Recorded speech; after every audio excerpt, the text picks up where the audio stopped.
Here we go again. So I've made 2 videos about this already. One of them was me talking about my decision to go off the combined contraceptive pill. That was a year and a half ago. I came off it for a variety of reasons. You can watch my previous videos if you're interested to know what those reasons were. A year later, I made an update video about how I was feeling and how I felt this had affected me, and also about the fact that my periods were unbearable. They were bad to the point that I was complaining to people that they should have a new tube badge that instead of saying baby on board says like I'm on my fucking period. I would be dizzy and sick and in pain for days before. Then when my period came, I would have such bad cramps and like nausea and vomiting that I would just be out of action. I feel like I've gone from not really talking about my period to talking about my period constantly on this channel, so I hope you enjoy this great blood content. Anyway, I was suffering a lot, and I made the decision to try another contraceptive pill. I didn't want to go back on the combined pill because of what I've heard about the increased risk of breast cancer when I already have breast cancer in my family. So that left me with the mini pill, and I was prescribed Fianola, which is the same as Cerazette. Or so I am told. I find this so confusing. There are so many brand names for the mini pill,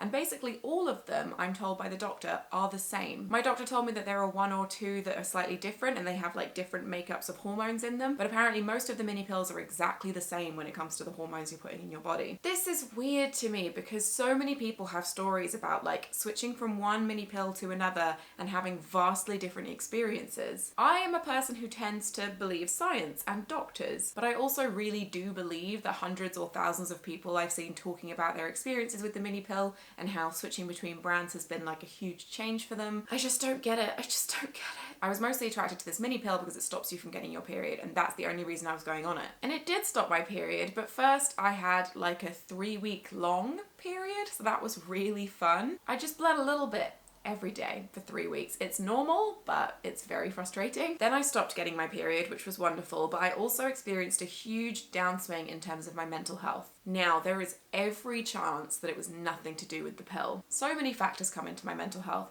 and it happened around my birthday because I tend to have a bit of a freak out about like aging. So yes, there is no evidence to suggest that it was definitely the pill that was causing these problems, but I was more anxious and more depressed than I've ever been in my life. And after I had spent like weeks just suffering every day, just spending most of the day like either crying or panicking or in a mental hole, I decided to see if it was the pill. So I was only on this new pill for 3 months, and then I came off it again. Because even though I've suffered from mental health problems before, this time around it just felt like very intense, very overwhelming. I just couldn't cope at all. And that hasn't magically gone away just because I came off the pill. I came off the pill about a month ago. I'm still struggling with my mental health, but it's been way more manageable. And again, I don't know why. Like, it could be because I was changing the hormones in my body and that was a factor, or it could just be like I'm getting better at coping, or I'm coming out of this particular like episode in my life. I went to my doctor and I explained to her everything that was going on, and I said that I would like to try coming off it to see what happened, and she said she thought that was a good idea